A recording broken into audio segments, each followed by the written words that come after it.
All you need to know before I begin this story is, I am a fervent camper.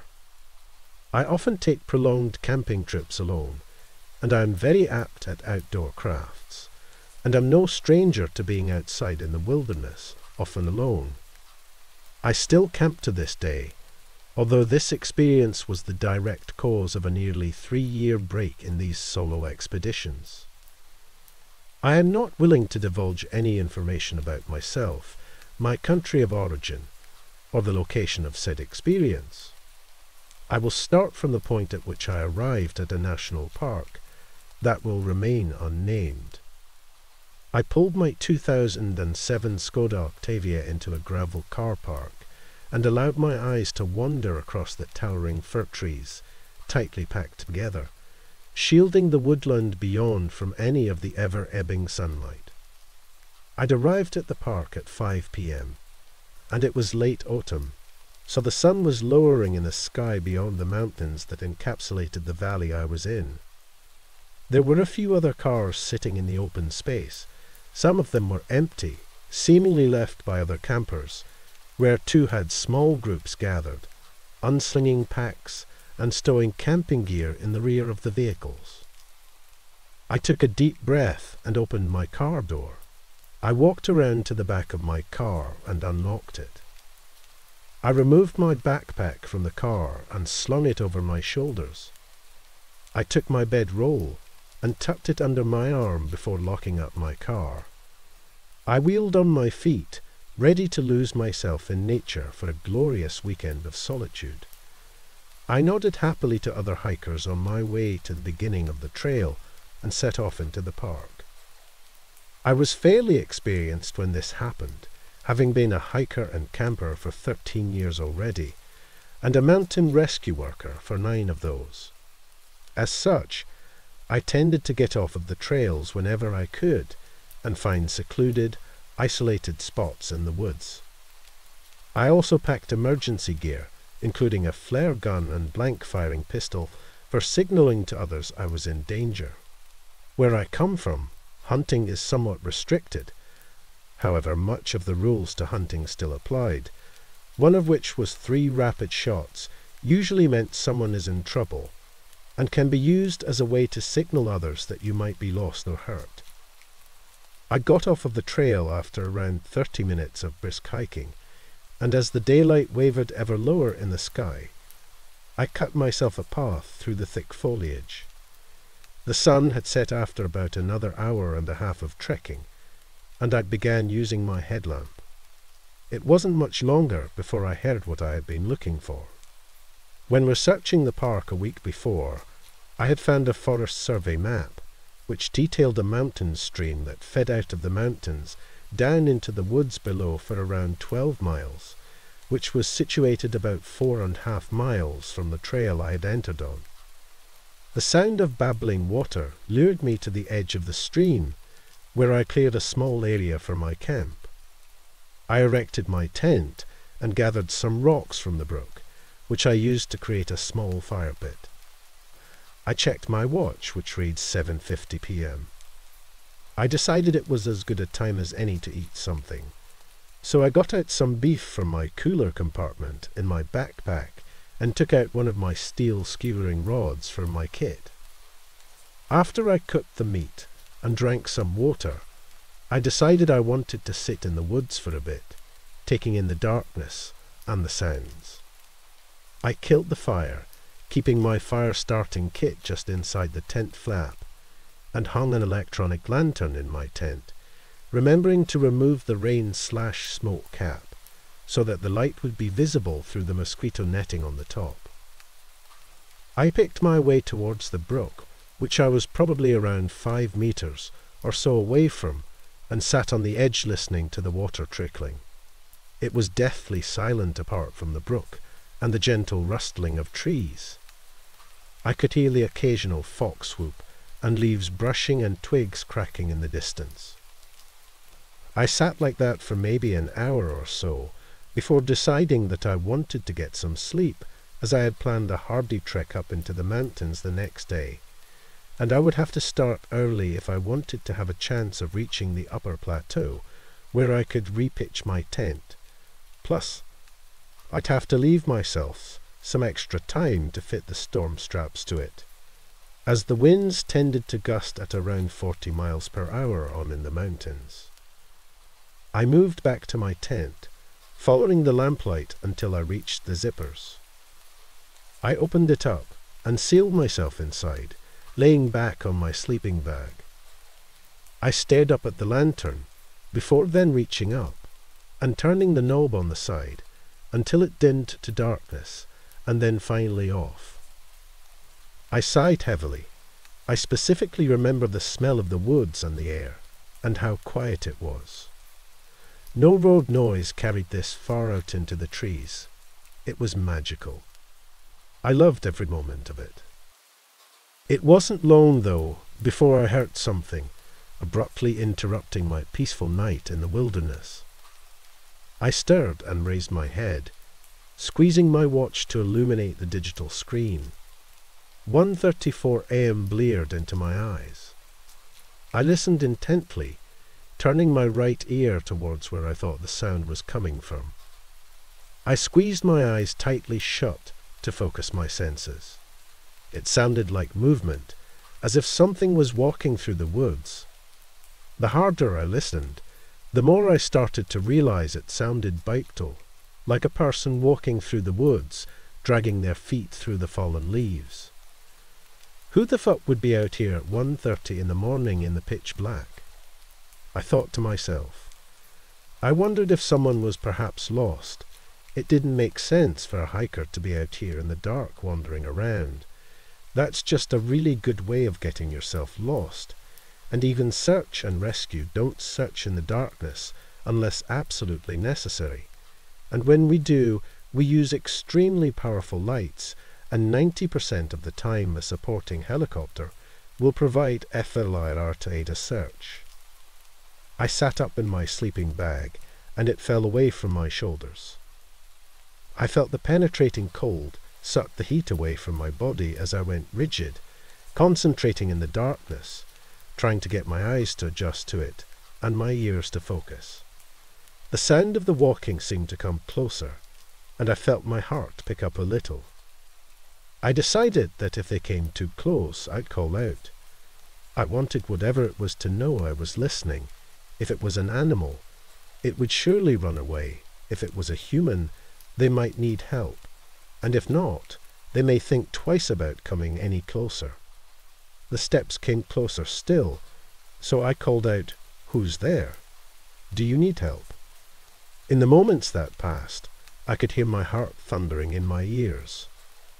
The footfalls had abruptly stopped, as if whatever or whoever it was had frozen in place. I wasn't too worried about animals.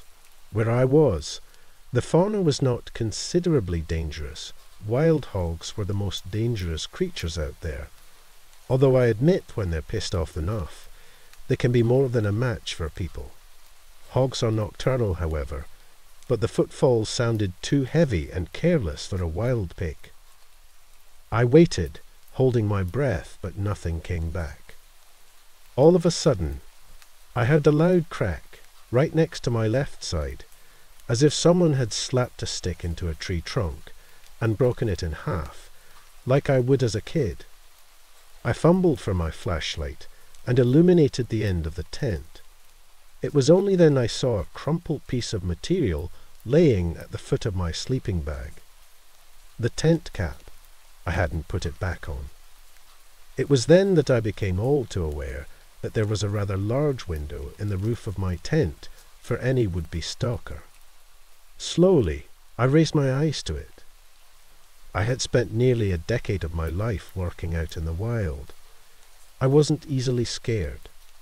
But what I saw above my head in the torchlight terrified me. There above my face were a set of wide, crazed eyes staring back at me from the void. I screamed aloud and dropped the light, fumbling madly to peel my sleeping bag off of me, and scooped it back up. My fight or flight had kicked in, and I wasn't going anywhere. I tore out of the tent and spun around to face it, yelling angrily, "What the fuck are you doing?" I was met with endless black, Nothing was there. My tent flapped lazily in the gentle breeze. No one was around. I circled the tent a few times, after retrieving my high-powered headlamp, scanning the trees around me. Nothing. I finally crawled back into the tent, noting that it was now nearly 3 a.m. I didn't sleep that night. I just waited eagerly for the first sign of daylight, and in the chilly morning air, I decided I would just get out of the woods and head up to my mountain camp. The camping areas on the plateau were popular, and usually tents would pitch all alone there during the spring to autumn months, so I knew I'd likely be within a few 100 meters of plenty of other hikers or campers 24/7. In the dim dawn, I feverishly packed away my tent and hoisted my gear onto my back, before heading towards the ever-increasing gradients of the foothills of the mountains at the edge of the valley, the whole while trying to banish the thoughts of the previous night from my mind.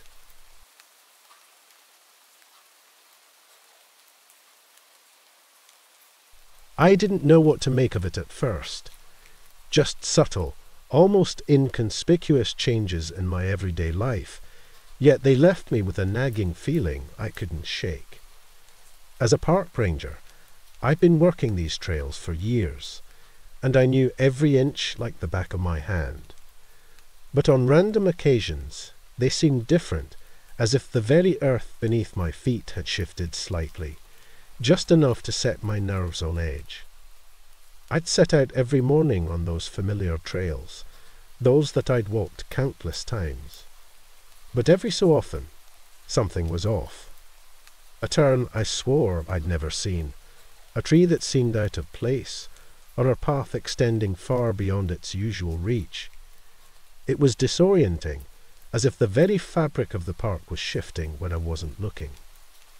Looking back, I still can't recall when exactly it all began, and I don't consider myself paranoid. But in hindsight, I have to wonder if a little of that could have changed anything for the better. After all, in my time I had seen plenty of what the uninitiated might consider odd, even bizarre. People would go missing sometimes. Hikers getting lost or venturing too close to a ravine. One or two others I could remember were never found. Other times, more than once, I radioed in a rusted-out car, models that were decades old and seemed to have sat there for about as long, but no one could figure out when or how they got there. Then there was the occasional abandoned campsite, usually by unscrupulous campers days prior. But the weird ones, those, I still don't know what to make of them. Not just abandoned, but so, out of place. Miles from any trail, where I'd find them while searching for lost hikers or scouting new routes, their contents typical, and yet too decomposed for their age and the recent state they were in. The headaches, though, they were something else. They always started behind the eyes, a dull throbbing that gradually grew, spreading like a dark cloud over my thoughts. I'd sit in my truck, parked under a canopy of ancient trees, clutching my temples, hoping the pain would recede, but it never did, not entirely. Even at the time, I knew it wasn't just work stress. I tried to self-medicate, even broke down and went to the doctor. But whether it came in a bottle of liquor or a pill, medicine didn't help. The episodes were no less frequent or more predictable, and as hard as I tried to keep it together day to day, people began to notice. "Hey Jim, you don't look so good. You all right?" My friend and fellow ranger, Eric, asked, a look of concern growing as he scanned me up and down. "Yeah, fine," I sighed. "Just a headache." "You sure? You don't have to come with me today," he said. "I'm not even sure what I'm looking for up there anyway, but they were last seen in the area a few days ago, when they ran into those kayakers we interviewed, so I'm just going to make a pass and see if there's anything to it. But right now we can't even locate the car they came with. Mary, over at the lodge, told me they checked out already, Could be they just left without telling anyone their plans. Nah, I groaned, rising to my feet. The lady who called it in, someone's mother, she sounded pretty distraught. She swore they were supposed to be back home by yesterday morning at the latest. I'll be fine. Suit yourself, Eric replied. There's some aspirin in the truck if you need it. I want to be back before dark. No sense wandering around out there when we can't see anything without the maglights. I nodded, willing myself to the door with whatever coffee I had left in my system. The drive up the mountain wasn't long, but I wasn't in a state to handle the meandering little road that slithered up its side in a way that would make you forget it was even paved. By the time I climbed out and looked around, I had a fair bit of nausea to add to the throbbing pain in my head. "All right," Eric announced, spreading a well-worn map of the park over the hood of the truck, as if it were a canvas. He began tracing his finger back and forth through foot trails that crawled out like spider veins from the main road where we'd stopped. The kayakers said they ran into our missing hikers somewhere along the trail here. Far as they could tell, they weren't in any distress, and they were headed this way. If they were coming in this direction, shouldn't their car have been somewhere nearby? I interjected. All these trails near the river converge in a few places between here and there. Could be, said Eric, unless they made it to the car and went somewhere else. I'm going to head northeast toward the river and then follow it to the bridge along the main road. I want you to check the area around these trails here in the other direction. If you can't make it to Eagle Point within the next few hours, turn back so we can make sure to meet back at the truck before dark. Keep your radio on and let me know if you see anything unusual. Sure. I responded, shouldn't we bring in search and rescue? I can't justify it without at least doing a thorough sweep ourselves first. Eric lamented, right now we can't even say for certain they're still in the park, and if we can find anything to narrow down the search area further, they're going to want that information. I nodded, grabbing my pack from the back of the truck and slinging it over my shoulder as I turned toward the path that led down into the woods. I'll keep you posted. Anything else I should know? I asked. Sounds good. You know as much as I do, Eric replied. Thanks for your help, Jim. It didn't take long for me to lose sight of Eric and the truck as we went our separate ways. The area was vaguely familiar to me, though I couldn't remember if I'd ever taken this particular trail before. Occasionally I ventured into a clearing or animal track to check for trash, gear, blood, anything that might indicate a human being had recently been there. Nevertheless, I couldn't shake the feeling Eric was right about the couple I was looking for. Maybe they really did just leave. If they were missing, who's to say they weren't stranded somewhere along the old highway leading out of the mountains and back to civilization, where the state police should be searching for them? I mean, we had reported the case as soon as it came in, but as far as the cops knew, there's no sign they'd returned from the park. My thoughts were interrupted by streams of light penetrating the dense forest. I could hear the river in the distance, and wondered how Eric was getting along. I should have been getting close to Eagle Point by now, at least according to the GPS. But something was off. The trees themselves began to take on a spectral quality. Their leaves shimmered with an eerie, unnatural light, like a translucent veil concealing a hidden world. I stumbled upon an ancient, gnarled trunk, its bark festooned with grotesque shapes that seemed to pulse and writhe. The vegetation around it was unlike anything I'd ever seen before. I can best describe it as both dead and alive, a grotesque mockery of nature. It was then I realized I couldn't hear anything. No birds, no insects, not even the wind. The silence was so heavy it felt suffocating. My head was pounding ruthlessly, and I regretted not bringing the painkillers from the truck. As I took a swig of water and steadied myself against the monstrosity, I looked behind me toward the trail and stopped in my tracks. The uncanny, ethereal landscape seemed to stretch for miles in all directions. Even in the state I was, I knew I couldn't have gone that far from the trail. I checked the GPS again, and sure enough, it indicated I was more or less where I expected to be. Still, I couldn't recognize any of the ground I had just traversed, apart from turning around and walking back the way I was sure I'd come. I couldn't tell which way the trail could be. I sighed in pain and bewilderment, reaching for my radio. I gritted my teeth and pressed the button on the side, not just because my head was killing me by now, but because I could hardly believe I'd made such a rookie mistake. "Eric, it's Jim." "Come in." Static. "Eric, it's Jim. I'm somewhere close to Eagle Point off trail, and I think I need help. Do you copy?" Static. A flash of anger and helplessness took hold of me as I thought of Eric reminding me to keep my radio on. There was no way we had time to get out of range, at least not on foot, even if I wasn't where I thought I was. I called again, and got nothing. Though it didn't seem to be getting dark yet, I knew I needed to start now if I wanted to get back before then. Relying on the GPS, I retraced my steps. But the closer it indicated I was getting to the trail, the less I recognized my surroundings. The ground felt strange beneath my feet as I walked, like it was absorbing the sounds of my footsteps.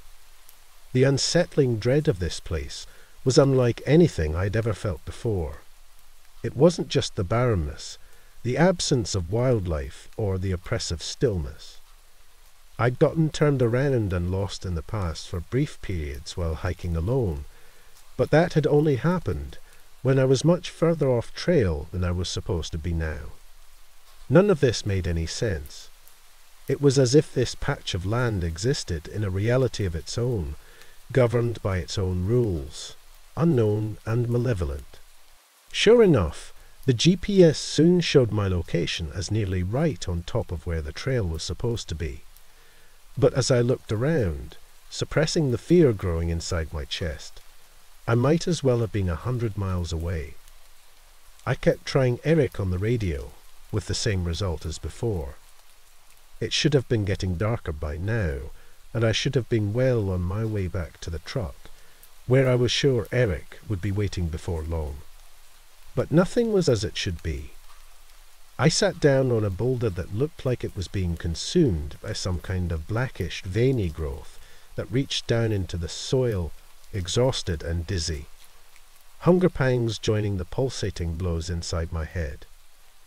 If I didn't figure out what the hell was going on soon, I'd have to confront the reality of spending the night alone, lost in this alien place. Then I saw it. Not more than 50 feet away, stashed in a clearing that was nowhere near any discernible path, was a blue mid-size SUV, matching the description of the vehicle that belonged to the missing couple. How could I have missed that on my first pass through here? I rose cautiously, trying to figure out how it was possible for any vehicle to have made it out to wherever this was, let alone without leaving behind any apparent tracks or even disturbance to the surroundings. I checked the GPS again, and saw I was supposedly near the main road, not far from where we'd left the truck. I yanked the radio off my belt. "Eric, come in, it's Jim." "I think I found it." "I think I found their car." "Do you copy?" Static again. "Eric, come in, it's Jim." "Please, I took my finger off the button and cursed under my breath. Useless. I resolved to check it out for myself. Maybe I could figure out where they went. More importantly, I might be able to at least drive it back to the road and find the truck, in the off chance they left a key. but the closer I got, the more confused I felt. The missing hikers were last seen just days ago, and they hadn't arrived at the park more than a few days before that. Yet what I was seeing looked as though it had been left there for months, maybe even years. I slowed, fairly certain this wasn't what I thought it was. But as I closed the gap, I could see the plates matched their car. This can't be. I muttered to myself, almost hesitating to reach for the door, like it was some kind of trap. A chilling, otherworldly shriek pierced the silence. So suddenly my whole body flinched, and I fell down in shock. It was a high-pitched, inhuman wail that somehow managed to penetrate the draconian calm, reverberating through the forest like a bell. I've heard the calls of countless animals in my time, but this, before I could collect myself, it rang out again, closer this time. My head throbbed harder than ever, and I was overcome by inescapable vertigo. My symptoms intensified as whatever this thing was closed in. I clawed my way towards the car, raised myself up to the handle of the rear passenger door, and threw myself inside. I don't even remember turning to close the door behind me before I passed out, just as the howls of my pursuer reached the clearing. When I came to, I struggled through what felt like a nasty hangover to get my bearings. Bleary-eyed and disoriented, I scanned the thick layer of dust that covered the interior, choking on a few hours' worth of stale air. I finally tried to sit up when I noticed it. I sat straight, leaning closer. Two sets of what looked like human eyes sat neatly on the dash, viscera still attached, like they'd been pulled out and placed there. I didn't even have time to inspect the blood spattered across the inside of the windshield before my gut sent me flying out the door, retching uncontrollably. Then I froze, remembering yesterday's events. Or was it yesterday? I wasn't sure. The forest was deathly quiet again, no sign of whatever had made those awful noises. The same, almost artificial light streamed through the thick woods, as though hardly a moment had passed since then. My pack was still on the ground where I'd dropped it falling down, and I checked the radio. I tried every channel I could looking for Eric or, well, anyone at that point. But all I found was that the battery was low. But how? I had grabbed the radio off the charger back at the station before I came up here. How long had I been out for? The battery should have lasted for weeks, if not months. I regained my composure and checked for keys. My heart leaped as I heard them jingle in the ignition, but immediately sank when I turned it over. Apart from the keys themselves, I didn't hear a sound. The car was dead. I'd have to walk out of here, wherever here was. I tried the GPS again, and did my best to follow where I thought the main road should have been. But it wasn't. I saved the location of the car, and hoped I'd be able to bring back law enforcement to collect the evidence of what could only be a crime scene. Little did I know, that was nothing compared to what lay in store. I trudged on, racked by hunger, and with a dwindling supply of water. I hadn't packed any food since the plan was to be back same day. According to the GPS, I was supposed to be well within familiar territory by now, not too far from the station.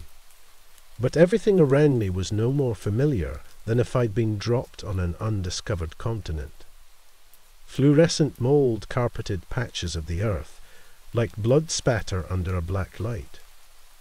Everything around looked to be in a state of death and decay, yet alive and pulsing with a synchrony that made me wonder if it was just my head or the earth itself. No matter how far I walked, I never saw or heard a single living thing, nor any sign of a trail or pathway. I made a beeline for the station, but never seemed to get any closer. All the while, there was that growing sense, gnawing at the edges of my consciousness, that someone, or something, was watching me. Strange marks and patterns were etched, no, burned, into the trees, symbols that defied all understanding, yet alluded to hidden meaning. I tried to focus. I had to keep going somehow. Something terrible had happened to those hikers, and one way or another I had to get splat. I staggered and lost my balance on something slippery and wet as a viscous mass hit me in the head from above, toppling me to the ground. Dazed, I raised my hand to my face and gagged, seeing the foul mucus that now coated it in a thick layer. More of the same ran down my face and back, and I struggled to wipe it from my eyes. I reached out to steady myself against a tree so I could stand. Or rather, what I thought was a tree. What should have been rough bark of some variety instead had a fleshy texture that gave way under my grasp. I jumped up, startled, when a cacophony of groans seemed to emanate from it in a crescendo. I pulled my hand away to see deep red rivulets mixed in with the mystery goo. Reeling back instinctively, I saw where it was all coming from.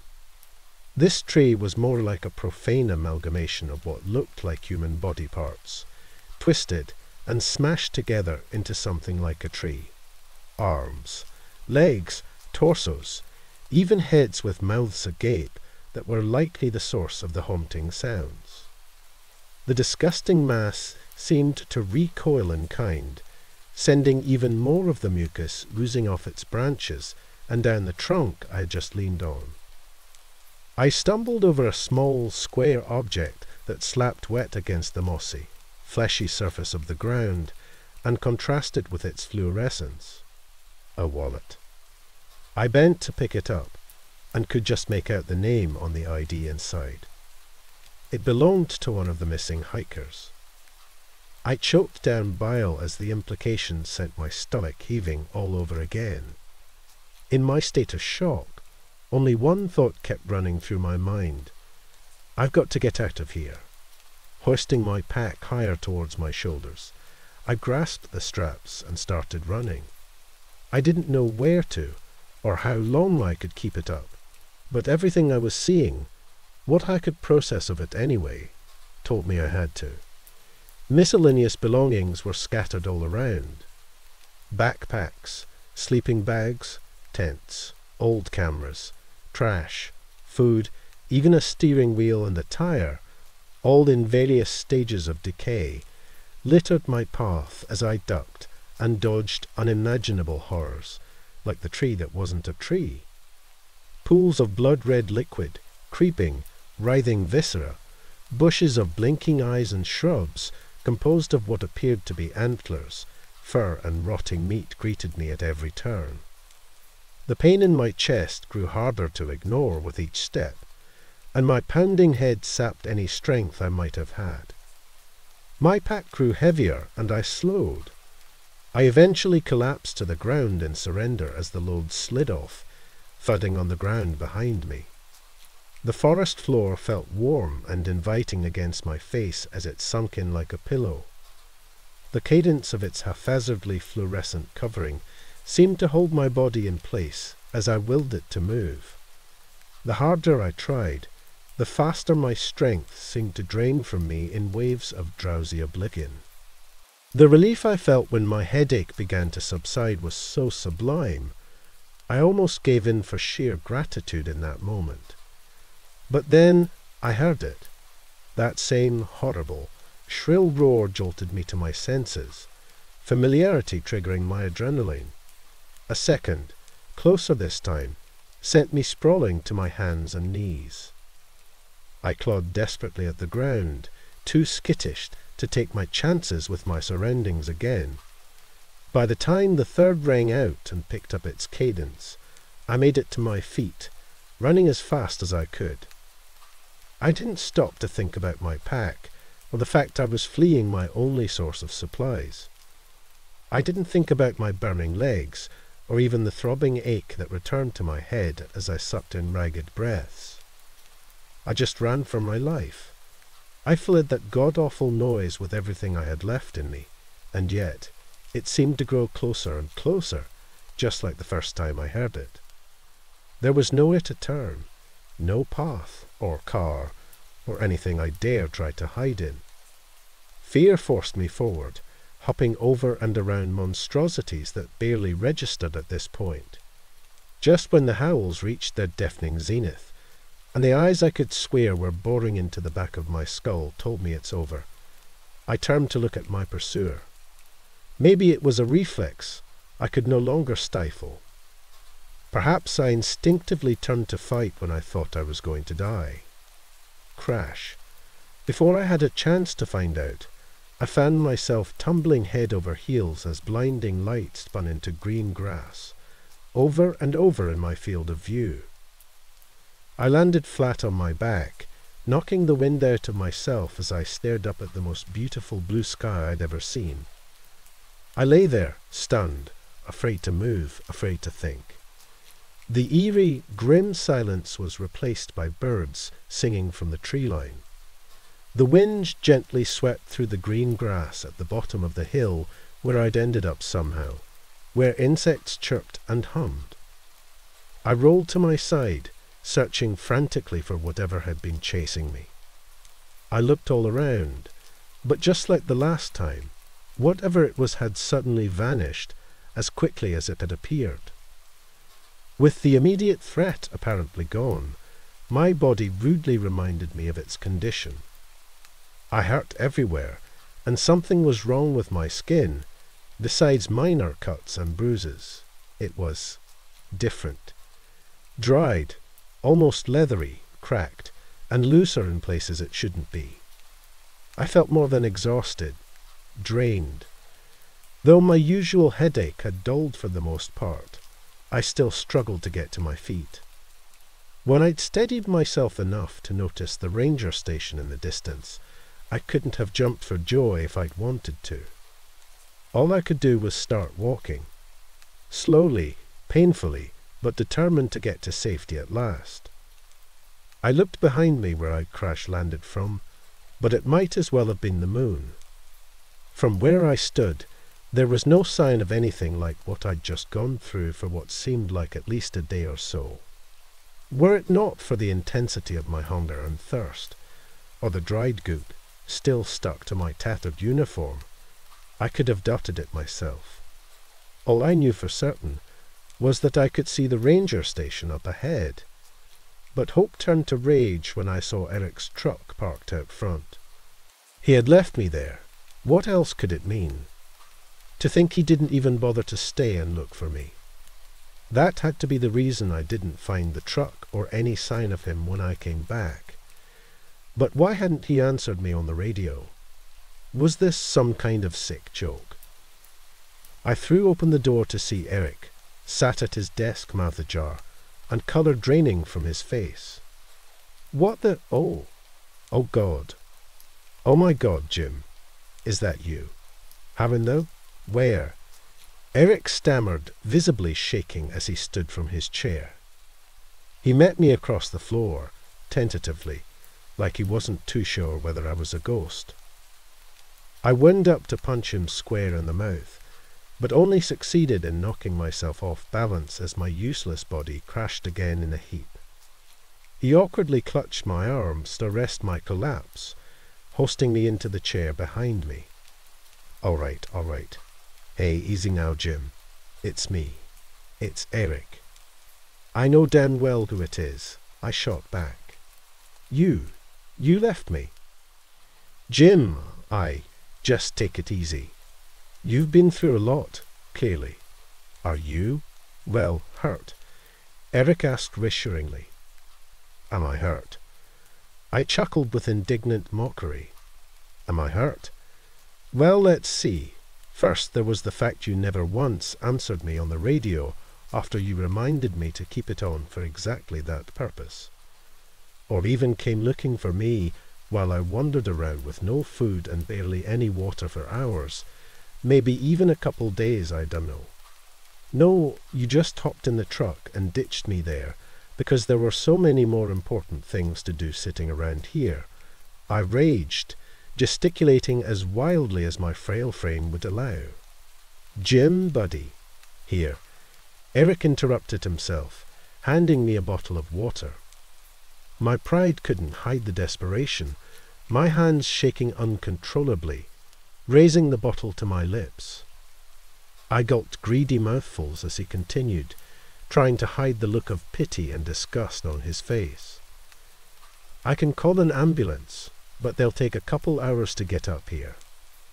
Let me at least drive you to the visitor center before they close. That way you can get checked out at the clinic and wait there." "No." I spat between gasps. "I don't need your help anymore. I quit, and I'm suing you and this whole damn place. You left me there to die." "Now, Jim, just calm down. Please, really," Eric pleaded, handing me some jerky and trail mix from the cabinet. "When you didn't come back before dark, I called it in and set off searching for you myself. For hours. We had people up there scouring the woods. All the other rangers, Jack, Holly, Barb, everyone. Search and rescue, even some volunteers. We scoured the woods for days and even nights. Honestly, do you really think I would just abandon you like that?" "Yeah, right," I retorted, though food and water had settled my anger considerably. "There's no way in hell you did all that before I walked back here on my own. Lying just makes it worse." "Jim," Eric protested, "I'm not saying I don't believe you, but are you sure you're remembering right?" I scoffed. "Don't try to turn this around on me, you crazy bastard. It's too late. I survived. I'm back." "Jim," Eric said again, "you've been missing for 3 weeks. A little over, actually." "That's impossible," I shouted, and tried to raise myself from the chair, some strength finally returning. But Eric cut me off. "My friend," Eric said, "how long have we known each other? How many years? Do you really think I would do all this to you? For what? Come on now. You're probably delirious after what you've been through." I muttered under my breath, readying another salvo, but he continued, sighing, "Look, if you don't want to go to the hospital right now, we can talk it out. But you need to rest, at least. Eat and drink some. I'm sure you know that as well as I do." "I don't need a damn wet nurse." I said, "You have no idea what's out there. What I've seen. People are in danger. I found the car, Eric. Oh God, their car, their eyes. We gotta. We have to do something." "Jim, please," Eric interjected. "Tell you what, I'll make you a deal. It'll be dark soon. I'll put a fire on, you can help yourself to some more food and water, and tell me all about it. Then you'll let me drive you to the visitor center. From there you can decide if you ought to drive home, or to a doctor." I resented being treated like some kid who got sick at school, but I reluctantly agreed, convinced by my aching exhaustion.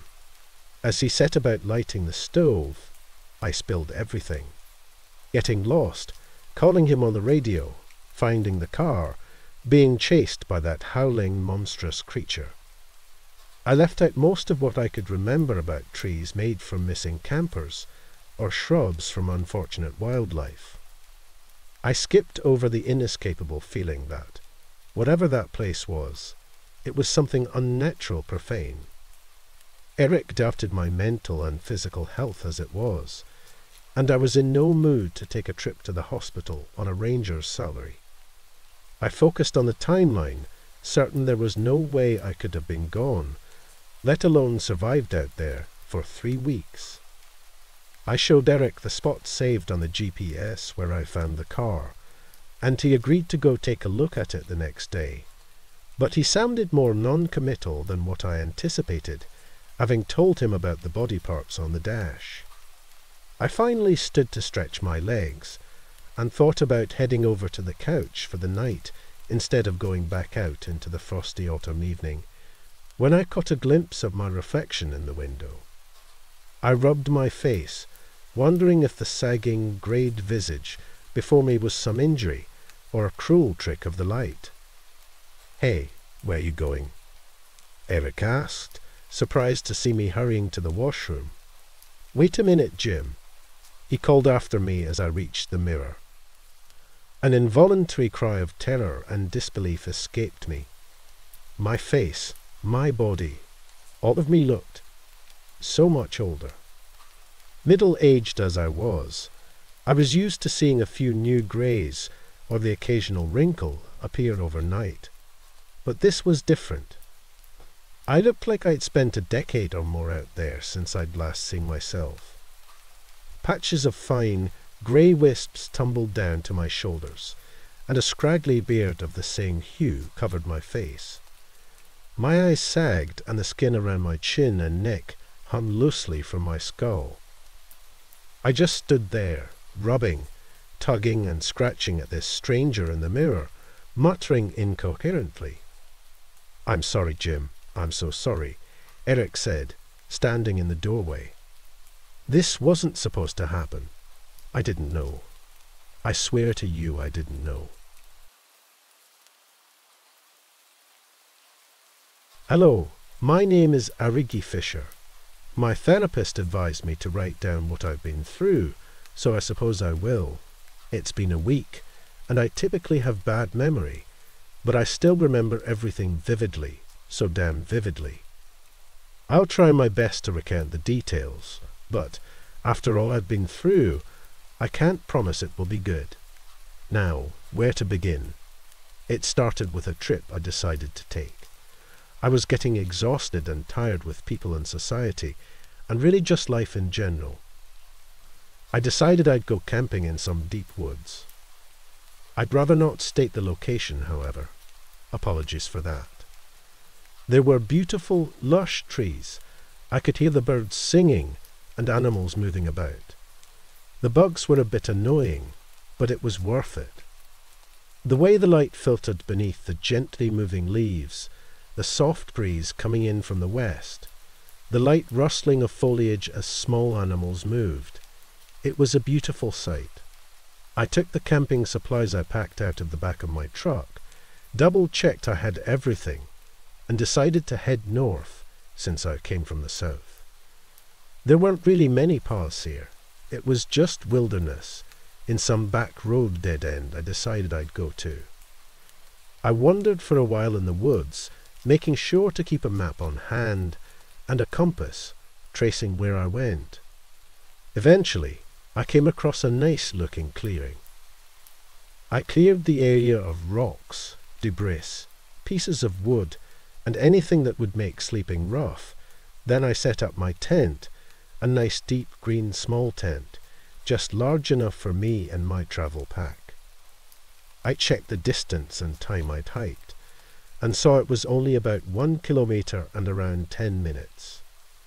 Just after, I looked to the sky to get a rough estimate of the time, and noticed the sun was beginning to set. On the other side of the horizon, I noticed a large amount of clouds rolling in. Just my luck. No matter what it is, I always seem to forget something. It's usually just one thing, whether it's a spice in a recipe, or in this case, checking the weather. I decided I'd take a walk around where I set up before going to bed. I spent around 30 minutes or an hour or so. I'm bad at keeping track of time, just slowly walking around, admiring nature, before I decided to return to my tent. As I approached, I felt like something was off. The closer I got, the more the feeling grew and grew. I was having trouble figuring out exactly what it was, but then I noticed. The tarp on my tent was slightly damp. I felt a little nervous, since I'm generally a bit of a paranoid person, so I quietly walked around the perimeter of my tent. I didn't see anything odd.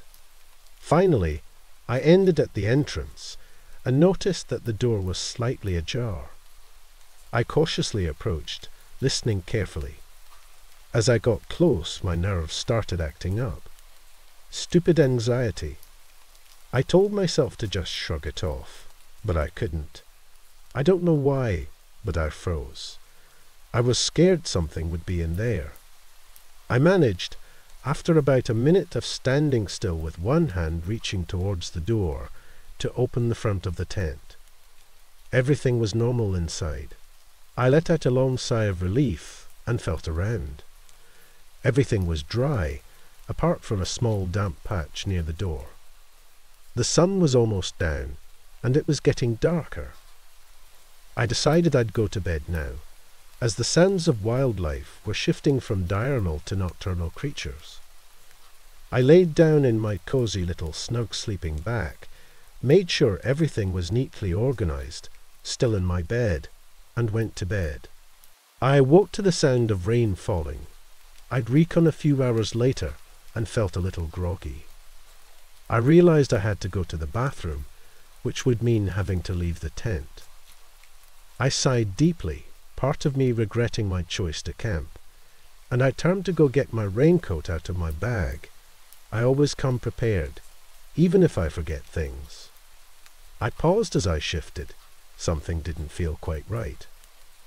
I listened to the sound of the rain falling for a while, before I noticed what it was. There was a wet splash coming from outside. I paused and listened carefully. I noticed it was following a pattern and sounded like large raindrops splashing in puddles. It was circling my tent, keeping the same pace while doing so. It was at that moment something else occurred to me. The raindrops on my tent were much lighter here and less frequent than those on the ground, coming from the direction of whatever was circling my tent. The rain was very light, apart from in that one specific area. Slowly, I reached over to my bag. I always stored a small pocket knife in the side pouch of my bag for self-defense. I wanted to make sure I was protected when I confronted whoever or whatever it was. Maybe it was just a really wet raccoon or something, sloshing up the water. I slowly crept to the edge of my tent and paused. I waited for the footsteps to go behind my tent before I slowly zipped a small crack in the zipper so I could see out, as quietly and slowly as I could. I waited for what felt like forever, but, as cliché as this is, was likely just a few seconds. I know that's something that's said a lot, but you really don't realize how accurate it is until you've experienced it yourself. I heard the footsteps approaching where I was peeking, and to my horror, I saw some strange-looking thing. It was about the size of a human, but appeared to be made entirely of water. I couldn't make out too much of its features, due to the darkness of night and clouds, but I did notice the shine of water and the dripping. I felt like I was being watched, like it knew I was here, like it was going to come for me sooner or later, or it was waiting for me to make a move. I slowly shifted back inside and started to breathe to calm my nerves. In, hold, out, pause.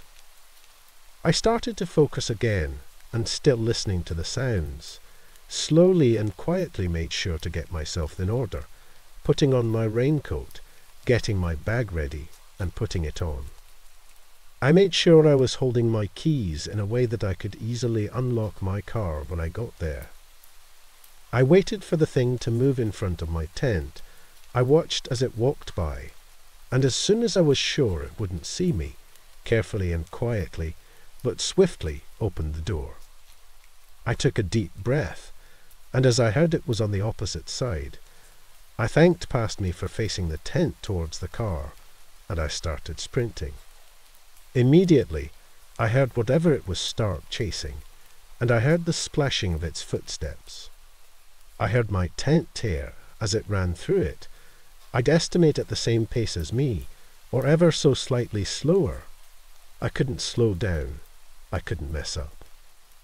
I ran through the trees, weaving my way through, and I heard several loud slaps of water against the trees, seeming like it didn't need to navigate through the trees. I was almost to where my car was when I tripped on a root and landed with a hard thump, catching myself with my hands on a rock. This was it. I was done for.